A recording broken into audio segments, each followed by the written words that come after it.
Hi everyone, I'm Liz Walls, the lead developer of the Continuum wind energy software and the director of renewable energy services at One Energy Analytics. And today I'm going to be going over how to generate headers for your metadata time series files so that you can import them into Continuum. Metadata may be imported into Continuum in two different formats, either as a tab file, which is a file that describes the wind speed and wind direction distribution at the met site, or as a time series file, which provides the data in the time series.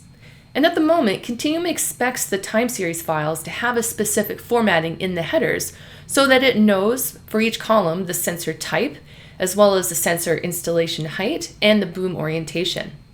And to make this process a little easier, there's a utility within Continuum that you can use to automatically generate these headers. Okay, so to generate the headers, you want to open up Continuum and then go to Tools and then Generate Headers, and it will open up this form here. Okay, so we need to enter some information about the met site that we're dealing with. So first we'll give it a name. We'll just call it sample met. And then we need to specify the latitude and longitude in degrees. So we'll just make up some value. We'll say it's 40 degrees north and 90 degrees west. And then a name for the file. So we'll call it formatted sample metadata. Okay, so now we need to define the metadata for all the sensors. So let's assume that we have your typical 60-meter tower with 3 levels of anemometers with redundant sensors at each level. So we want to define a column for each of those sensors. So let's say that we, again, have an anemometer at 40 meters. We'll say one of the booms is oriented to the north, so an orientation of 0 degrees. You then want to specify the units of the wind speed data that the anemometers collect. So you can have the options of either meters per second or miles per hour, so go with meters per second. And then you decide or specify which type of data is going to be in your file. So typically you'll have average, standard deviation, and the min and max value of your anemometer. So once you're happy with the height and orientation, you click Add. And then you do that, you repeat that for all of the sensors on your tower. So let's say that we have a northern boom, and then say there's also a boom pointed to we'll say to the southwest. So 225 degrees is the other sensor, the redundant anemometer at 40 meters. We want to do that for 50, as well as for 60. And then if you add something that is wrong, so say maybe you enter the wrong height or the orientation is wrong, you just select it from the list and click remove, and then we'll take it away. So you want to make sure that all looks right. So now this will be included in the header, so then Continuum will know the height and the orientation, as well as the type of data contained in each file, or in each column of the file.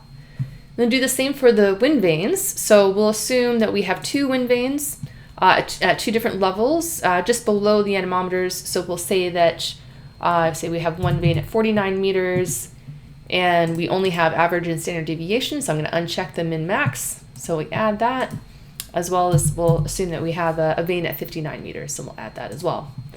Next, moving on to temperature data, you also specify the height of the temperature. So we'll say we have a temperature sensor at the base of the tower.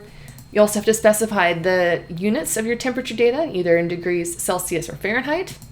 And then you also similarly to the anemometers and vane data, you specify the average, standard deviation, min-max if you have those. And then the same thing for pressure. So we'll say we have one at 2 meters as well, click Add. And that's all there is to it. So you want to maybe double check that all of that looks correct. And if you're happy with it, then you click Create Headers. And then it's going to ask you a folder to save it. So I'll just save it up to my desktop. Okay, so it worked successfully. And let's take a quick look at what was generated. Okay, so now here's the CSV file that was created, opened in Excel. I'll expand these columns so you can see what we're dealing with, but you can see that in the first column, we have the column for the timestamp. Up top, we see the name of the met tower, as well as the units of the wind speed and the latitude and longitude of the met site. And then each of these columns is where the data would get pasted in. So this is all of the data for the 40 meter. This is the column for the 40-meter anemometer with the northern boom orientation, with the average data, standard deviation, maximum and minimum values. And then similarly for the other sensor, other anemometer at 40 meters on the southwesterly boom, Those are the columns for all that data. So once you have the columns defined, then it's just a simple matter of cutting and pasting your data into this formatted time series data file, save that as a CSV, and then you can bring it into Continuum and do some analysis.